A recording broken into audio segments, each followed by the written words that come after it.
Hi friends, అందరికీ నమస్తే అండి. నేను మీ స్టార్స్ కమ్యూనికేషన్ నుంచి బీఎస్ఎఫ్లో బోర్డర్ సెక్యూరిటీ ఫోర్స్ దీనికి సంబంధించి group B and group C పోస్టులు అయితే మనకి రిలీజ్ అయినాయండి. 141 పోస్టులు అయితే ఉన్నాయి. దీని ఫీజు వివరాలు ఒకసారి చూసుకోండి.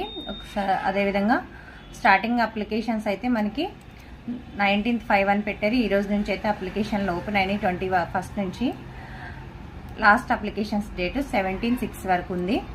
దీని క్వాలిఫికేషన్స్ చూపిస్తున్నాను. అదేవిధంగా post names, age, total vacancy అన్నీ చూపిస్తున్నాను. చూడండి, ఇది షార్ట్ అయిన కారణం చేత నేను మీకు పూర్తిగా అవన్నీ చదివి వినిపించలేకపోతున్నాను. నెక్స్ట్ మీకు ఇక్కడ ఉన్న పోస్టులన్నీ స్క్రీన్ షాట్ తీసుకొని ఒకసారి చెక్ చేసుకోండి. మనకి క్లిక్ హియర్ ఒకసారి అప్లై అయితే అవుతుంది. ఓకేనా ఫ్రెండ్స్? ఇంకా ఎవరికైనా ఈ యొక్క క్వాలిఫికేషన్ ఉండి అప్లై చేసుకోవాలనుకుంటే త్వరగా అప్లై చేసుకోండి.